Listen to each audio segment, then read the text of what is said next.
Muy buenas, seguidores de La Reacción. A esta hora de la mañana iniciamos una nueva conversación con con un actor en esta pandemia que estamos enfrentando como país y el mundo, muy importante. Se trata de la presidenta ejecutiva del Instituto de Fomento de Asesoría Municipal, doña Marcela Guerrero. Ella no es una desconocida en estos temas, ella fue diputada del Partido de Acción Ciudadana y ahora quizá, bueno, si ser diputado es difícil, ahora en el IFAN y en estas circunstancias, ella no lo dirá, es una situación todavía más complicada, de acuerdo con lo que estamos experimentando. Le agradecemos que esté con nosotros, doña Marcela, bienvenida a esta conversación. Y en fin, se trata de una institución que de pronto para la ciudadanía no tiene en este momento muy claro el papel ni el rol, pero no dudamos, de acuerdo a lo que están viviendo los municipios, que tenga un papel importante de paraguas, de estar detrás, algunas veces no diciendo mucho ni saliendo mucho a la cámara, pero sí haciendo una gran labor detrás de los municipios que también son un frente de contención muy importante. Bienvenida y gracias por estar con La Reacción. Muy buenas a todas, a quienes están en este momento pues viendo ¿verdad? Esta entrevista. Un gran saludo y me parece bastante ¿verdad? Importante poder comunicarle a quienes están conectando en esta entrevista. Danilo, felicitarte. Además, quiero felicitarte por esta maravillosa opción que estás liderando. Creo que sabemos de tu trayectoria, sabemos de la solidez que hay detrás de tu trabajo y yo te auguro con ¿verdad? Este espacio de información y de análisis la mayor de las suertes, porque Costa Rica está realmente a veces muy necesitada de formar opinión. El Instituto de Fomento y Asesoría Municipal nace en 1971, es una institución que nace, digamos, en toda la herencia con la que nosotras y nosotros hemos visto a el Estado costarricense ocuparse hasta, en el caso del IFAM, de poder abordar esas asimetrías territoriales a partir de una institución que pertenece a gobierno central. Hay una trayectoria. La institución es creada desde el centralismo para fortalecer la descentralización. Y desde el 70 a la fecha lo que hemos hecho es fundamentalmente establecer en esas primeras décadas el fortalecimiento de lo que podríamos decir fue la institucionalidad de los gobiernos locales, y ahora estamos en un replanteamiento. Nuestro público son las municipalidades, es una institución que trabaja para dar financiamiento, asistencia técnica y capacitación. Estamos en una alianza muy fuerte con el régimen municipal para saber realmente cuál es el espacio y el liderazgo que tenemos que ayudar a las municipalidades para que puedan hacer su tarea. Y tenemos algunos ejes que tal vez en un otro momento, transformación digital, todo el tema de la profesionalización y la gestión de las MUNIs, ¿verdad? Es un tema básico, pero en realidad en esta coyuntura tendríamos que decir lo siguiente. El Estado costarricense está enfrentando y va a salir adelante con toda la población porque tiene una institucionalidad en gobierno central que está dando lineamientos y que por diferentes, digamos, mecanismos legales ha podido y está pudiendo articular con los gobiernos locales. Una instancia fundamental, en este caso es la Comisión Nacional de Emergencias. Entonces sí, el IFAN está jugando un papel de bisagra con el régimen municipal, con la Unión Nacional de Gobiernos Locales, la Asociación Nacional de Alcaldías e Intendencias, para poder tener una sinfonía, una sola voz y una articulación, porque sabemos que no todos los territorios ni todas las municipalidades tienen también toda la capacidad que está exigiendo este momento histórico que vive el mundo y vive Costa Rica. Es que, doña Marcela, usted se nos ha adelantado en elementos muy importantes, pero lo ha puesto en contexto. Cuando hablamos de sistema que ha enfrentado esta pandemia, deberíamos hablar de sistema, no solo el sistema de salud y el Ministerio de Salud y todo el personal de salud, sino como sistema ese gran soporte que significan las municipalidades y por supuesto el IFAN detrás y otras organizaciones. Pero estas municipalidades que también son afectadas porque también han sufrido baja en sus ingresos y que a su vez tienen una ley ¿no? Que les obliga a aportar al Fondo Nacional de Emergencia. Entonces, las municipalidades están teniendo que enfrentar su propia pandemia y a su vez ayudar a los cantones. Así es. En realidad, el aporte creo que es una discusión que ha venido dando el régimen, pero tal vez una, digamos, una estructura básica para formarse una opinión de lo que pasa con el enfrentar las emergencias de cualquiera que sea su naturaleza. Estamos viviendo una emergencia sanitaria como nunca se ha vivido, pero también tienen que ver con las emergencias climáticas, los fenómenos de lluvia, de huracanes, de terremotos.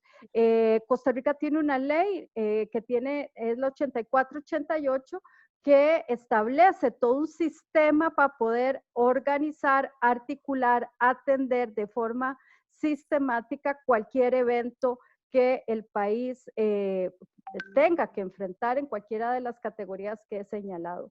Y esta ley ha pensado, y yo creo que esa es la institucionalidad más sólida, que el gran paraguas de la política de atención de las emergencias a nivel de gobierno central tienen que tener contrapartes regionales y contrapartes locales, ¿verdad?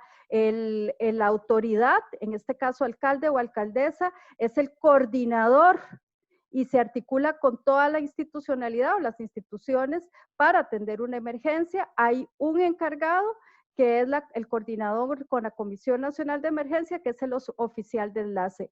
Esta articulación está siendo ampliamente exigente porque estamos frente a un evento que va a durar todo el año en materia sanitaria y, por ejemplo, te cito, durante la última semana hemos tenido reuniones desde una mesa de gestión local donde estamos participando la Comisión Nacional de Emergencia, el Ministerio de Salud, el INFAN, la Asociación Nacional de Alcaldías e Intendencias y la Unión Nacional de Gobiernos Locales para poder bajar a esa misma estandarización de información y también poder subir las inquietudes. Esta mesa estuvo desde la semana pasada con todas las regiones del país, colocándose en un reto que vamos a enfrentar en este segundo semestre, que es cómo atendés la pandemia frente a inundaciones donde tenés que hacer una discriminación de población, separarla para que el contagio evidentemente no se propague de forma, digamos, o se multiplique de forma comunitaria. Esto no es una tarea menor, Danilo. Esto tiene que ver con inversión de recursos, con la coordinación, con esa claridad que tienen que bajar los lineamientos y tienen que ser entendidos a través de los oficiales de enlace. Estamos buscando, y lo digo porque nosotros formamos parte de ese esfuerzo, transmitiendo la información, lugares en las comunidades que nos permita, en caso de inundación, poder trasladar a las personas y poderlas discriminar si hay contagio. Esto implica un esfuerzo titánico desde ya todos los cantones, todas las municipalidades, su personal junto con el Ministerio de Salud, la Comisión de Emergencia y evidentemente la Caja Costarricense del Seguro Social están ubicando lugares. ¿Qué es lo que está pasando? Bueno, se pueden ser asociaciones de desarrollo, pueden ser centros religiosos o pueden eventualmente incluso buscarse centros en escuelas. De hecho, una cosa que quisiera transmitir, porque hay que sensibilizar, es el hecho de que algunas juntas de educación y algunos lugares tienen resistencia pensando que es que va a venir población importada o de otros cantones, de otras provincias o de incluso extranjera. Hay que decirle a la población que esos lugares es para atender a quienes viven en su cantón, pero que si se viene una inundación no pueden abarcar, digamos, la misma población, los mismos lugares. La Comisión Nacional de Emergencia está levantando esta información porque hay que hacer mejoras. No es lo mismo un centro comunal para albergar personas en situación pre-COVID, es decir, de no contagio, a una situación de contagio. ¿Por qué? Porque tienen que haber medidas incluso para los desechos sanitarios, para la atención, para incluso lo que podríamos decir son las condiciones en las que esas personas tienen que recuperarse. Toda la logística para el traslado con la Cruz Roja, con los bomberos, también está teniendo un protocolo. Entonces, yo realmente tendría que decir que gracias a las personas de los gobiernos locales, la Comisión Nacional de Emergencia y las regionales de la Caja y el Ministerio de Salud, estamos confluyendo en una suerte de dinámica que nos podría superar si no fuera porque tenemos una institucionalidad y recursos que amparan.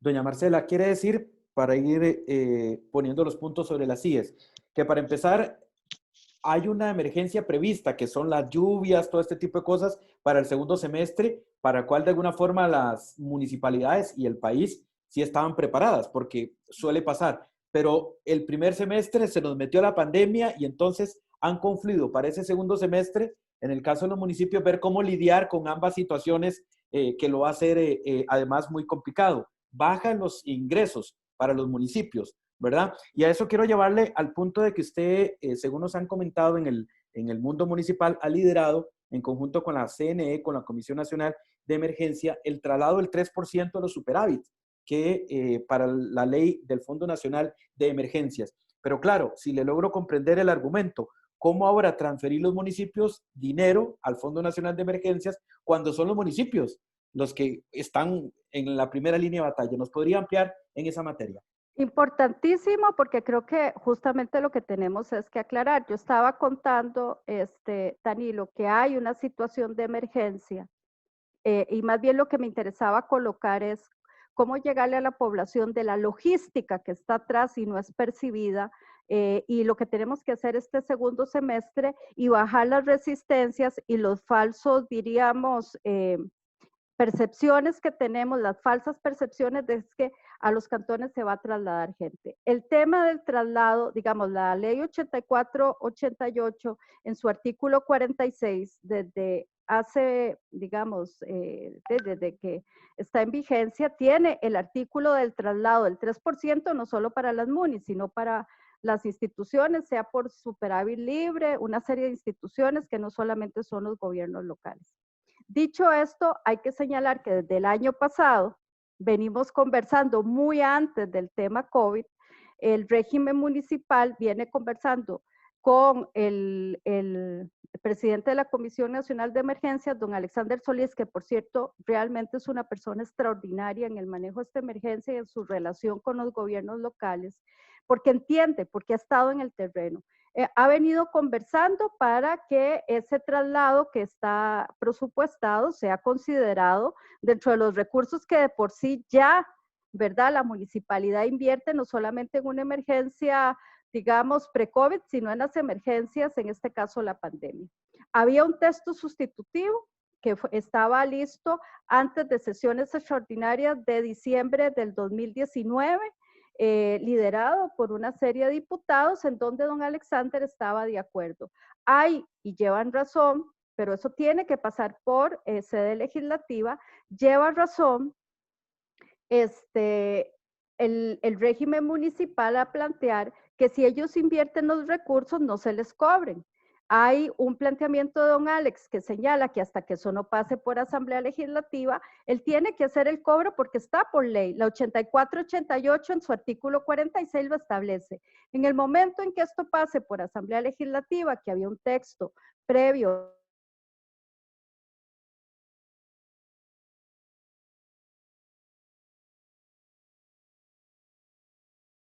y buscar lugares. Incluso la comisión, volviendo al tema de albergues, le está diciendo al régimen municipal, esto lo tenemos que consensuar, pero como los lugares no están previstos para una emergencia de tipo sanitario, por las condiciones que ya hablamos, Danilo, hay que hacer mejoras.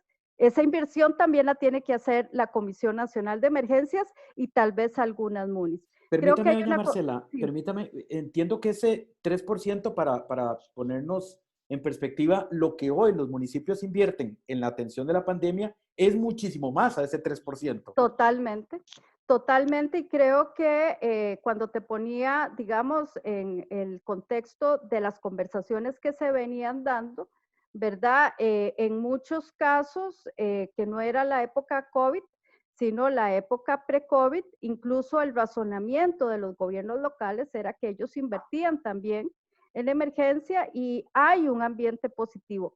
Ciertamente hoy, Danilo, muchos de los recursos para atender la emergencia lo están sacando de su bolsillo las municipalidades.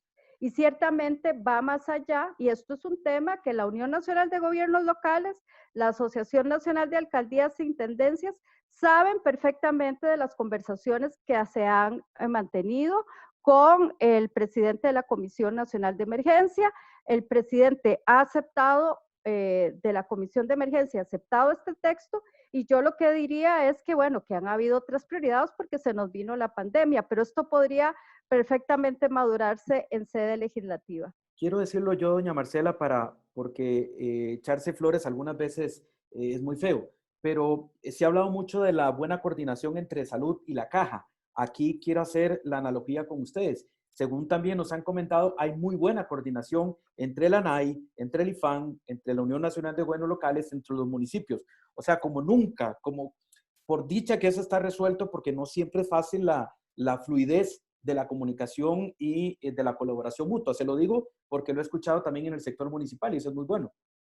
En realidad, yo creo que esto tiene que ver con una realidad, con un mandato del presidente de la República, Carlos Alvarado, que es absolutamente consciente del papel protagónico. Es más, yo lo voy a decir, creo que el siglo XXI es el siglo de la descentralización y de los gobiernos locales. Usted puede tener políticas generales, pero lo que tienen los cantones son poblaciones que si usted dirige la especificidad de lo que esa población necesita a través de los gobiernos locales, evidentemente va a multiplicar los esfuerzos presupuestarios y de orientación estratégica de una política país.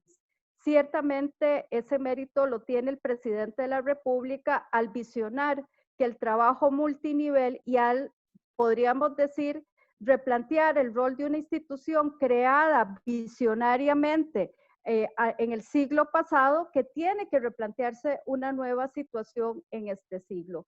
Mi respeto tremendo, ¿verdad? O sea, profundo al ver a un régimen municipal representado en la Unión y en ANAI, pero fundamentalmente en muchas federaciones que también operan. FEDOMA, por ejemplo, en la zona de Occidente, ha establecido convenios interinstitucionales para poder sopesar las diferencias y los alcances de lo que ellos no pueden alcanzar por sí solos.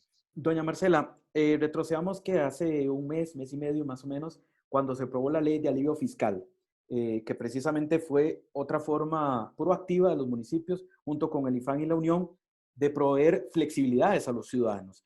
Y entiendo que ya la mayoría, casi la totalidad de las municipalidades han aprobado un plan. Falta un poquito la comunicación para verla aprovechar, pero esa es otra forma con la cual las municipalidades se volcaron a entender lo que estaba pasando y a que todo el mundo ocupaba cierta flexibilidad para afrontar sus compromisos municipales.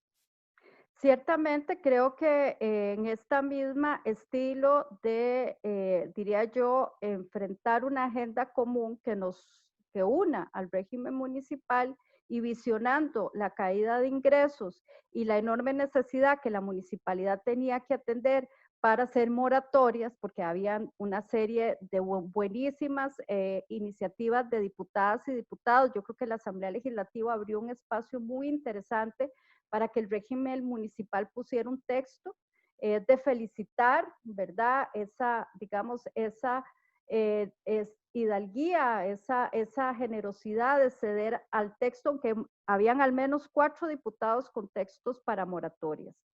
Ese proyecto es visionario, me parece a mí, como lo ha señalado, porque tiene toda una estructura para atender a los, digamos, a los ciudadanos, incluso en tarifas, y a quienes usan licencias comerciales y de otro tipo para tener moratoria por la desaceleración económica. Y le da a la municipalidad, volviendo al tema de ingresos, y lo que invierten en sus cantones, le da a la municipalidad una serie de flexibilidad para usar superávit, para poder aumentar el traslado de bienes inmuebles de un 10 a un 40, le da condiciones. Podríamos ver luego en otro momento cada uno de esos artículos, pero lo que creo que es sustantivo es señalar que hoy, a la fecha, hoy 3 de julio, digamos, 72 municipalidades han pasado por consejos municipales los acuerdos de moratoria. Hay 12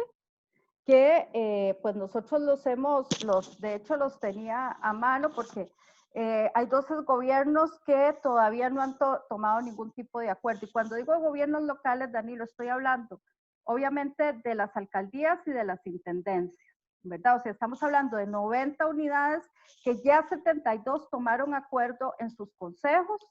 Hay 12 que todavía no han tomado ningún acuerdo y hay 6, digamos, que estamos esperando respuesta, aunque ya estamos más o menos en tiempo extemporáneo.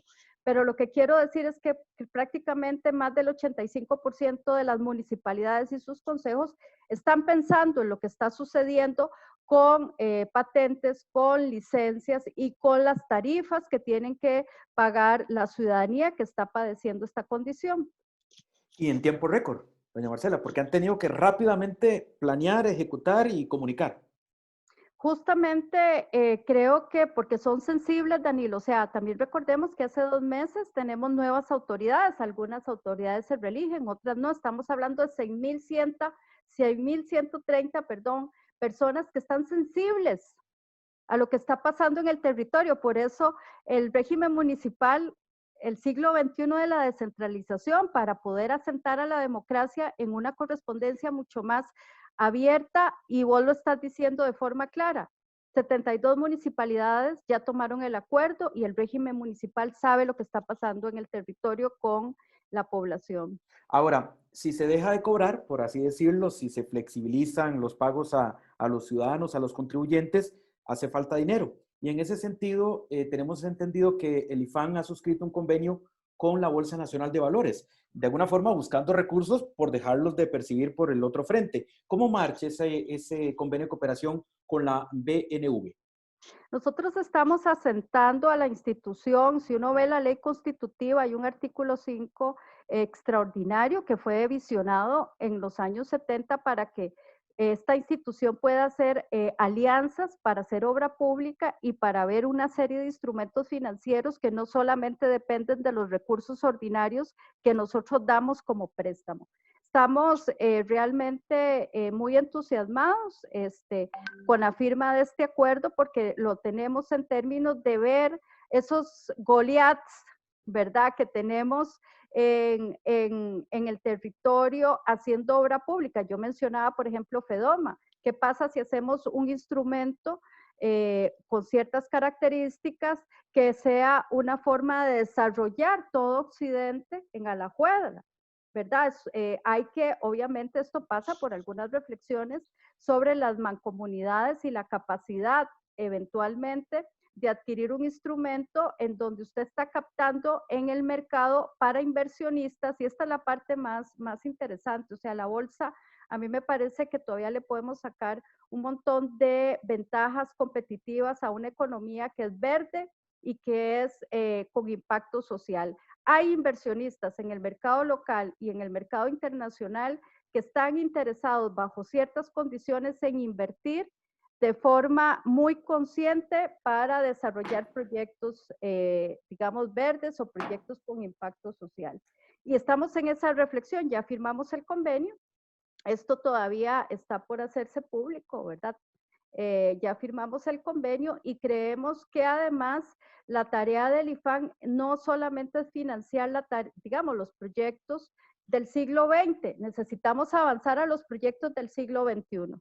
Doña Marcela, me va quedando claro y yo creo que a los seguidores de la lección, a este momento de la conversación, que usted cuando llegó a la institución, ya con 2 años en la institución, que pareciera que se fue encontrando instrumentos que estaban allí como herrumbrados, pero a los que se podía echar mano, no solo por esta circunstancia de la pandemia, sino por darle un papel nuevo al IFAN. O sea, como que había todo esto de la Bolsa Nacional de Valores, el papel del fondo, del tema del Fondo Nacional de Emergencias. Se encontró una institución, usted que de pronto tenía cosas a la cual echar mano y ejecutar y que no se estaban aprovechando. En realidad creo que hay una enorme necesidad, ¿verdad? Ahora lo puedo decir por el tema de la pandemia, pero hay una enorme necesidad, Danilo, de que sacarle el 110% a las instituciones que tenemos. Es decir, yo creo que mucho del éxito de que las personas, por ejemplo, estén saliendo adelante una vez que son hospitalizadas es porque tenemos décadas de tener un sistema de salud. Yo me encuentro una institución en donde creo que puede hacer alianzas extraordinarias, tiene que redefinir algunas cosas en su, digamos, en su seno, con su personal, para poderlo enfocar. Yo me siento muy orgullosa, por ejemplo, mucho de este trabajo y esta coordinación recae en las y los promotores de nuestra institución, con quienes, por ejemplo, ayer don Alexander, una vez que hace el análisis con el señor presidente y el ministro de Salud a las 12 del día que vienen terminando, contacta con esta institución y a partir de la 1 de la tarde, ayer teníamos la mayoría de cantones naranja, gracias a ese equipo que está focalizado y sabe cuál es la tarea que tiene que hacer y cuál es su rol. Ayer me Entonces, imagino que fue un día de locos, doña Marcela. en realidad fue un día bastante, diríamos, atípico porque la congoja de que la información baje casi a tiempo real y no solamente por una conferencia de prensa, porque lo que usted tiene al frente, Danilo, es a autoridades que tienen que tomar decisiones. Entonces, don Alexander, junto con el Ministerio de Salud, que hemos tenido en la mesa la compañía de la doctora Acuña, que ha sido extraordinaria también, porque hay toda una explicación epidemiológica de por medio, ¿verdad? Y ayer los cantones decían, pero ¿por qué nosotros estamos en alerta naranja? Y ayer don Alex les dijo cuál es el paso a paso que hace el análisis de esa institucionalidad que hay que sacarle el 10%. Y quiero ponerme, te lo voy a leer, porque estos son criterios que la población dice, pero qué raro, si no hay tantas personas activas, mi vecino tiene más personas activas. Y el nivel de especificidad tiene que ver con los criterios de alerta que se van proyectando a futuro entre la cantidad o el incremento de la cantidad de casos activos por habitante de cantón, los incrementos constantes y abruptos de la cantidad de esos casos, quiere decir, entre los casos activos y la población, y la cantidad de casos positivos en los que no se ha logrado determinar el nexo, es decir, de dónde fue que se originó el contacto. Y obviamente por el incremento y la ocupación de camas en hospital. Es decir, se hace una relación que permite hacer el cruce para decir, aquí tenemos que pegar como la teoría esta del martillo, o sea, aquí vienen medidas restrictivas porque no vamos a poder solventar esa hospitalización. Además es una estadística muy fina, doña Marcela, por lo visto es súper fina, súper detallada. Yo, volviendo a la idea original, Danilo, si uno tuviera que transmitir algo, es cuando usted, a pesar de que hay gigantes, y lo voy a decir, como esta institución que han estado dormidos, si usted los empieza a ubicar, a focalizar, en este caso la emergencia obviamente sí pone una adrenalina distinta al funcionario, ¿verdad? Pero Venga, a trabajar realmente todos, a trabajar el triple. y aquí, digamos, yo me he maravillado del sistema, es decir, del Ministerio de Salud y esas regionales, cómo son capaces de detectar, seguir y en pocos días realmente tener una tendencia que nos ayuden a saber dónde le damos al martillo y dónde puede haber, ¿verdad? Como el Baile. clutch y el baile, sí, como la aceleración y el freno. Eso es de una sabiduría institucional y de una sabiduría de un pueblo costarricense que yo creo que es lo que nos ha permitido, ¿verdad?, dar resultados. Y yo creo que incluso en esta pandemia, 16 muertes son muy dolorosas, pero no es la cantidad de muertes que estamos viendo en nuestros países vecinos o el mundo. Y es gracias a una institucionalidad. Precisamente, doña Marcela, usted sabe que uno tiene muy referente España con el tema de las comunidades autónomas y todo esto, de un poco que aplican el martillo y el baile. Pero claro, está hablando de zonas geográficas muy grandes. Las comunidades autónomas son en España, Cataluña y demás.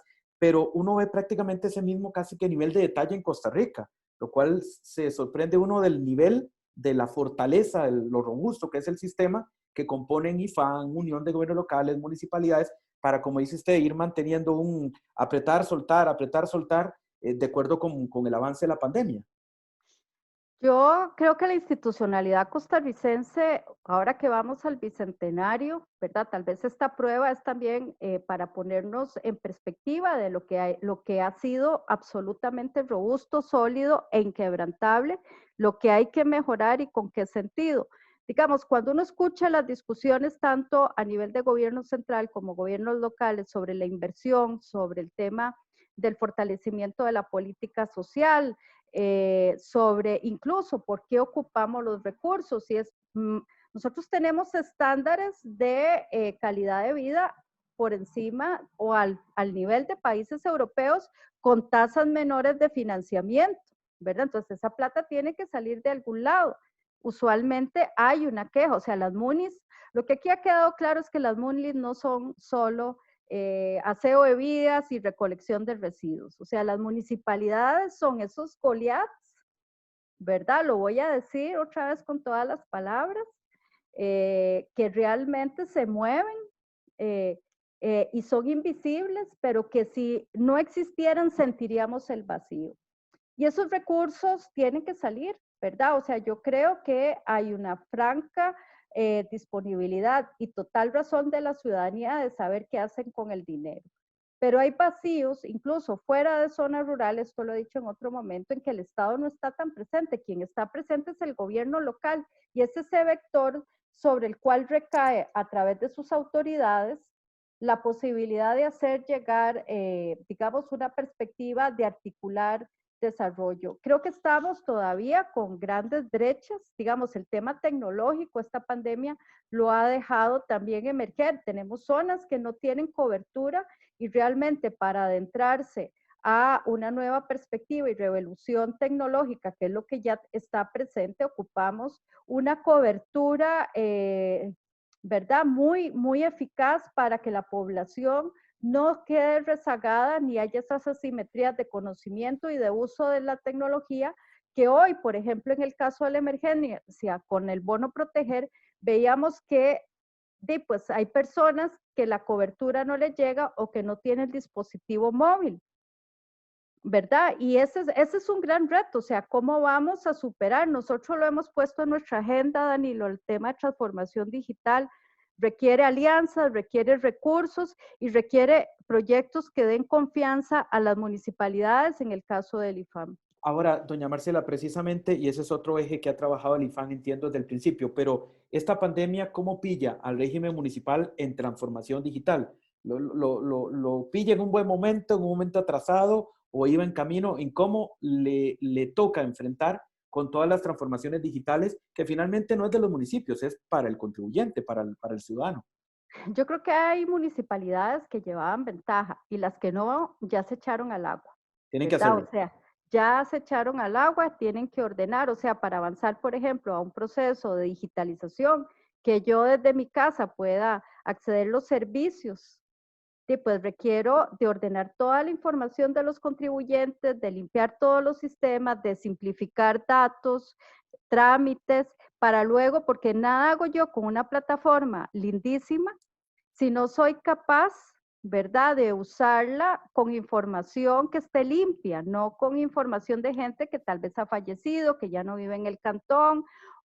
Necesitamos, o sea, nosotros vamos a una era, además, donde los datos nos van a servir para referenciar, ¿verdad? Y para hacer trazable las acciones que la MUNI hace o no hace. Hay resistencias, ¿verdad? A veces, porque es que la era en la que vamos, y por eso digo que las municipalidades van a ser el actor del siglo XXI, es una era donde la tecnología nos va incluso tal vez a superar, ¿verdad? En decisiones, obviamente hay muchos servicios que se van a automatizar, tal vez los espacios de las instituciones no sean tan útiles, vean cómo funcionamos con el teletrabajo, ¿verdad? Es decir, vamos a una era donde definitivamente la democracia se va a fortalecer porque la trazabilidad de las acciones, la información, va a estar a vista y paciencia de todo el mundo, ¿verdad? Es Las que, redes.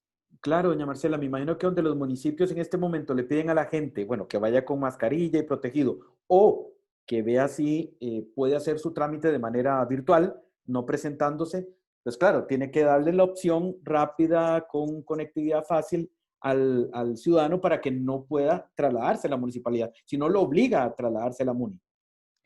Yo, por ejemplo, pues en la primera etapa, el primer mes, nosotros hicimos conexión con la plataforma del Banco Nacional y conectamos a muchas municipalidades para que no, ¿verdad? No se vieran saturados por el tema todavía de la aglomeración de personas. La mayoría se conectaron. Y le te estoy hablando, o sea, yo tengo realmente admiración por municipalidades como Siquirres, municipalidades como que las tenemos también en la región Chorotega, la mayoría son altamente, hacen conexión, o sea, en cuestión de segundos están realmente acatando segundos no, pero digamos en tiempo récord están acatando una directriz y la aprovechan. Municipalidades realmente que uno en el GAN dice, bueno, en el GAN, ¿verdad? Hay más músculo, hay mayor cobertura, hay fibra óptica.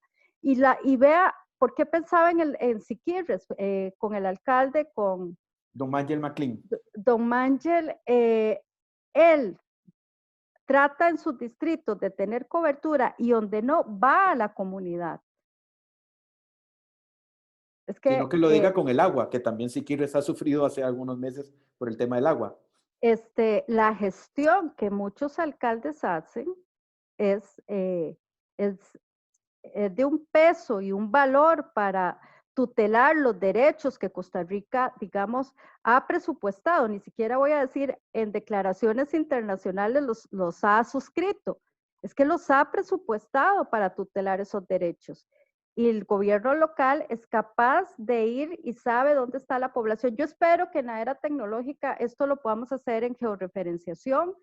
Esa es nuestra gran visión de cara al Bicentenario. Nos falta apalancar algunas cosas, por lo menos a lo interno del IFAN, pero si no buscar las alianzas, porque esto va a hacer que la cobertura sea distinta y los resultados sean medibles, que eso es muy importante. Doña Marcela Guerrero, presidenta ejecutiva del Instituto de Fomento y Asesoría Municipal, el IFAM. Vamos acercándonos, doña Marcela, al cierre de esta conversación. Hay temas de fondo que quisiéramos abordar ampliamente en su momento. Hoy fue una aproximación a la labor de una institución que sabemos que está detrás de todo este que el alcalde dice que de esta naranja que no me toma en cuenta, que Río Cuarto, que sabemos que también el IFAM ha hecho un gran labor en apoyo a esta nueva municipalidad. Y hablaremos de ordenamiento territorial, cambio climático, de todos esos temas también de fondo. Solo quisiera pedirle, porque entiendo como parte de esta capacitación, que hoy están cerrando un ciclo o el primer módulo en el tema legal y normativo con las municipalidades. Estas capacitaciones que también es muy importante de enseñarles a las municipalidades qué pueden hacer con los recursos o con la normativa que tienen, con los instrumentos que tienen. Por favor, definámonos a esa etapa en la que está virtualmente, porque ahora todo es virtual.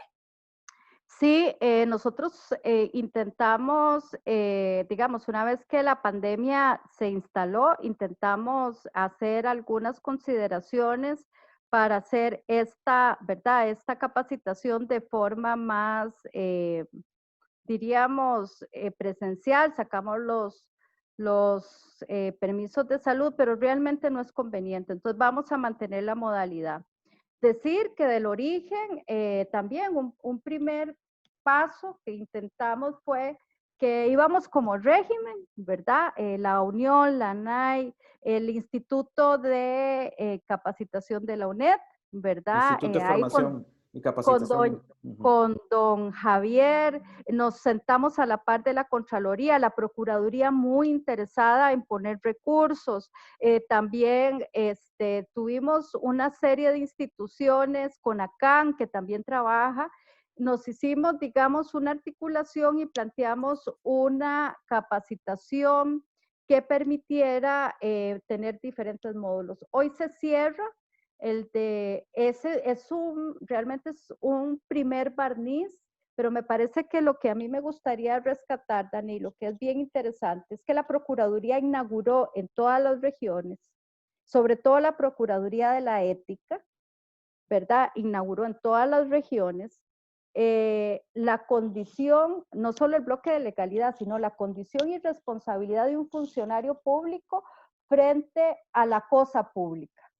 Y fue bien interesante porque yo me quedé, incluso yo participé cuando no estábamos en pre-COVID, digamos, en algunas, y me fue bien interesante porque creo que a veces no hemos sido como IFAN, y, ¿verdad? Y yo, el régimen en general, se las agencia, porque no hemos sido tan eficaces en hacer acupuntura. Me dio la sensación que a falta de información, muchos de las autoridades, sobre todo síndicos y de concejales, a veces por falta de información no atienden a tiempo y pueden cometer errores que terminan a veces con complejidades, incluso hasta judiciales, ¿verdad? Obviamente la Procuraduría ha sido extraordinaria en transmitir la información. Ahora el tema virtual lo hace un poco más, ¿verdad? Menos dinámico, pero creo que tenemos que medir. Yo estoy muy agradecida, tanto para la ANA y la Unión, que pusieron los temas, que son los temas que le interesan al régimen municipal, no los temas que los pensamos aquí desde el escritorio, ¿verdad? Con una llamada telefónica, eso me pareció un gran logro. Y además, bueno, el FAN financia, ¿verdad? Financia la UNED, financia a la Unión, a la NAI, a la Red de Mujeres Municipalistas, y a mí me parece que eso hace que los recursos que invertimos, no solamente en las organizaciones, sino que todos invertimos, se multipliquen en resultados para el régimen, Es para decir, esas doña 6,000 Marcela, personas. ¿qué parte, para lo que le infiere es que parte de eventuales transgresiones al deber de probidad y de ética se hacen por desconocimiento del funcionario municipal? Obviamente no es una justificación, estoy más bien diciendo que una institución como esta tiene que asegurarse, porque evidentemente puede sonar a justificación. Estoy diciendo que si nosotros en nuestro mandato de ley somos los depositarios legítimos de asegurar que esa capacitación le llegue a las personas, tenemos que tener la gran alerta que si no damos la información, estamos incluso induciendo a error por no dar la información y la capacitación a funcionarios. Obviamente hay casos y funcionarios que aún sabiendo cometen, ¿verdad? En toda su tipificidad que tiene la ley, cometen delitos. Pero lo que quiero decir es que ese es el nivel de seriedad con la que tenemos que aliarnos. Doña Marcela, pero es importante lo que usted acaba de decir, porque cuando vienen las elecciones municipales, en alguna medida o en mucha medida el ciudadano alega que es que en las municipalidades, por de pronto 4, 5, 6, 7 alcaldes que están denunciados con situaciones que muchas veces no terminan en nada, o algunos funcionarios terminan como generalizando con el régimen, ¿verdad? Y termina pensando que tanto todos los funcionarios los mete, como dicen, en la misma bolsa. Y que hay cosas, yo le comprendo que usted como parte del régimen no lo puede decir, pero que hay cosas que se cometen por falta de conocimiento en lo que está ejecutando, o de un papel que no llegó a tiempo, o un silencio administrativo, cosas así, pero que no está claro también, y ha quedado claro creo que en esta conversación, que el régimen no está dormido para nada, que el IFAN no está dormido para nada. De pronto, allá hay falta de comunicar ciertas cosas que se están haciendo, pero que se están haciendo muchísimas cosas y que son parte de este éxito que como país estamos teniendo frente a la pandemia. Yo creo que en la medida en que, pues sí, yo creo que tenemos que comunicar todavía más. Me parece que por mérito a una institución que puede hacerlo todavía mejor, no solamente comunicar por comunicar, sino yo creo que aquí el mérito es de las municipalidades, ¿verdad? Estar atrás no quiere decir que no estamos, pero también tenemos que decir que si nosotros no somos útiles, o sea, nuestro público meta son las MUNIs. Ese es el mandato que nosotros tenemos. No estamos dormidos, Danilo, ¿verdad? Creo que nos falta todavía ejercitarnos más, es como levantarse en la mañana, no estamos dormidos, pero hay que hacer músculo, ¿verdad? Y sobre todo creo que hay que ser estratégicos porque realmente la transición a la que va el país en una serie de temas, hoy tocamos tangencialmente el tema digital o de transformación tecnológica, pero vamos a una pirámide etaria envejecida, entonces tal vez cuántos recursos tenemos que empezar a distribuir en el tiempo, vamos ¿verdad? A una serie de escenarios en donde yo creo que el régimen tiene que estar alineado y tiene que estar esta institución, el Instituto de Fomento y Asesoría Municipal, muy clara de su rol. Y bueno, en eso estamos trabajando y te agradezco mucho que me dieras este espacio de escucha. Sos una persona, ¿verdad?, que le deja a uno la oportunidad de desarrollar las ideas. Obviamente, pues uno siente que está haciendo lo mejor, pero la evaluación en el tiempo es la que nos va a decir si realmente fuimos consecuentes y estamos, eso sí te lo puedo decir, estamos dándolo todo. Y me ha quedado claro, doña Marcela, o hecho una evolución en la comprensión del tema municipal, que prácticamente, si bien se trata de un tema territorial de cantidad de metros cuadrados, prácticamente hay 90 municipalidades, o sea, 82 más 8, que muchas veces se invisibilizan los consejos de distrito, pero que en su comunidad, en su sector, son tan importantes como la propia municipalidad. O sea, hay 90 Goliaths, por así decirlo. A mí me encanta verlos así porque hacen cosas extraordinarias. Las intendencias tenemos que afinar, ¿verdad? Porque en realidad los consejos municipales de distrito nacen en una coyuntura y no se ha logrado afinar todavía su grado, digamos, de comunicación y ámbito de funcionalidad dentro de incluso sus municipalidades. O sea, tenemos a Colorado, Lepanto, Paquera, en fin, Tucurrique, Peñas Blancas. O sea, el trabajo que ha hecho Eliezer es extraordinario en esta pandemia, ¿verdad? Fue una intendencia que fue altamente concentrada en contagio y la está sacando adelante con los criterios que atrás mencionábamos. Entonces, a mí realmente Wilber, también en Cartago, ¿verdad? Lo que pasa es que hay que ir a Asamblea Legislativa, no nos ha dado tiempo a plantear una discusión, porque el régimen puede dar más.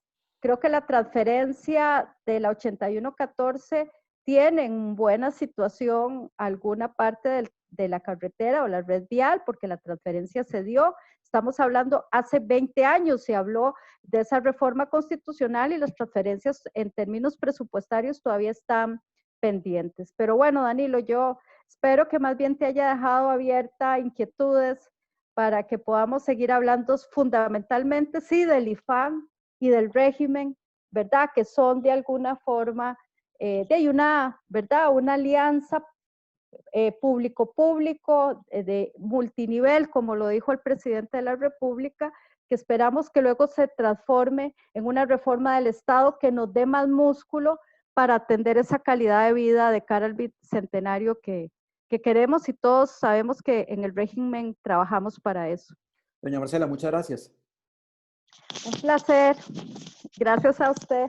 Hemos conversado, seguidores de la elección, con doña Marcela Guerrero, quien es la presidenta ejecutiva del Instituto de Fomento y Asesoría Municipal. Ahí les dejamos, como dice ella, la inquietud para que repasemos qué está haciendo el IFAM en un contexto tan apremiante para el país. Y bueno, todos tenemos en primer término una municipalidad o una intendencia, pero ¿quién está detrás también de esa labor? Es importante que lo reflexionemos y también saquemos nuestras conclusiones. Hasta nuestra próxima conversación aquí en La Reacción y estaremos con más temas interesantes en futuras conversaciones. Muy buenos días.